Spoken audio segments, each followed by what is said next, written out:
오늘부터 헬로티비 부산 뉴스에서는 뉴스원 노경민 기자와 함께 한 주간의 부산 이슈 짚어보도록 하겠습니다. 네, 오늘 첫 번째 뉴스는 경찰과 장애업자 간 유착 비리 사건입니다. 네, 짚어보도록 하죠. 노경민 기자, 안녕하십니까? 네, 안녕하세요. 부산에서 경위급 경찰들이 친분이 있는 장애업자들에게 공무상 비밀의 누설에 일감 몰아주기를 한 혐의로 집행유예를 선고받았다고 하는데요. 이미 2년 전에도 언론에 여러 차례 오르내린 사건인데 최근 선고가 나왔다고 합니다. 먼저 사건 경위부터 설명해 주시죠. 네, 부산지법 형사 4단독 재판부에 따르면 이 친분이 있는 장의업자에게 공무상 비밀을 누설한 이 부산경찰은 총 3명입니다. 네. 장의업자란 이 변사 사건이 발생을 하면 유족과 접촉해 시신을 장례식장으로 운구하는 직업입니다. 지난 2017년 이 부산진경찰서에서 그 변사 사건을 담당했던 이 고참경찰관 A씨부터 이 말씀을 드리면 이 A씨는 2017년 7월 부산진구에서 발생한 변사 사건을 수사하던 과정에서 이 한 병원 장례식장을 운영하는 장의업자를 알게 됐습니다. 이 장의업자는 A 씨와 연락을 지속적으로 주고받으면서 이 변사 사건이 발생하면 우리 병원 장례식장에 먼저 연락을 달라는 부탁을 하게 되는데, 이 A 씨가 이를 승낙해 총 28차례에 걸쳐 이 장의업자에게 변사 사건이 발생한 위치를 알려줬습니다. 변사 사건 위치는 공무상 비밀에 해당되기 때문에 정보를 알려줄 시 처벌을 받을 수 있습니다. 네, 그렇군요.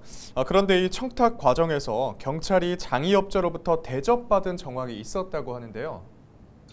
네, 맞습니다. 이 A씨와 같은 부서에서 근무했던 경위급 경찰 B씨는 이 과거 동료였던 경위 C씨 소개로 이 또 다른 장의업자 D씨를 알게 됐는데요. 이들이 친분을 쌓아오던 어느 날, 이 D씨는 B씨에게 이 변사 사건 위치에 대한 정보를 제공해달라고 청탁했습니다. 심지어 B씨는 D씨로부터 이 접대도 받은 것으로 나타났는데요. 이 법원에 따르면 D씨는 C씨와의 통화에서 이 B씨가 술집을 골라서 가자고 해서 갔는데 이 술값이 100만 원 이상 나왔다. 모지역 룸살롱을 한번 가니 한번 다르긴 하더라라고 말하며 이 정보가 제대로 들어오지 않았던 날에는 이 경찰에게 조금 더 신경을 써달라. 이 대접했던 술값은 해야 하지 않겠냐라고 말하기도 했습니다. 이 또 D씨가 변사 사건 장소로 가던 중 이 차량이 막힌 날에는 이 B씨에게 전화를 걸어 경찰 출동을 조금 늦춰달라고 부탁까지 했는데요. 이 당시 경쟁 장례식장 업체가 이 경찰서 앞에서 대기하고 있었는데 이 경찰차가 사건 현장에 출동하면 이 경쟁업체 차량이 뒤따라갈 수 있으니 시간을 조금 더 끌어달라는 부탁이었습니다.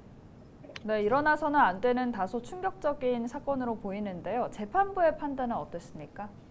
네, 재판부는 먼저 경찰청이 지난 2011년 장례업소 유착비리 근절을 위한 변사사건 처리 종합대책을 수립한 사실이 있음에도 이들 경찰관이 장기간 공무상 비밀을 누설한 행위는 경찰 전체에 대한 신뢰를 훼손하는 행위라고 판단했습니다. A씨는 징역 8개월에 집행유예 2년을 선고받았고 이 수차례 접대를 받은 정황이 나타난 B씨와 C씨는 이 징역 1년 6개월에 집행유예 3년이라는 조금 더 무거운 형을 선고받았습니다. 이들 경찰관은 이 사건으로 모두 해임됐고요. 피고인들은 1심 판결에 불복해 항소장을 제출했습니다. 네, 다음 소식 짚어보도록 하겠습니다. 이 오태원 북구청장이 공직선거법 위반 혐의로 검찰에 송치됐다고 하는데요. 이건 또 어떤 소식입니까? 네, 저희가 부산 북구 선관위에 확인한 결과 이 선관위는 지난 14일 북부경찰서가 지난 7일부로 오태원 구청장을 공직선거법 위반 혐의로 검찰에 송치했다는 공문을 받았다고 밝혔습니다. 이 북구 선관위는 지난 4월 오 구청장이 지방선거를 앞두고 이 구청장 예비 후보로 등록하기 전인 이 지난해 말부터 올해 2월까지 홍보성 문자를 구민들에게 발송한 정황을 확인한 후 경찰에 이를 고발했다고 밝혔는데요. 선관위 측은 예비 후보자로 등록해야 선거운동 문자를 보낼 수 있다는 조항이 담긴 이 공직선거법 제59조를 위반했다고 판단했습니다. 자세한 문자 내용은 아직 알려지지는 않았습니다.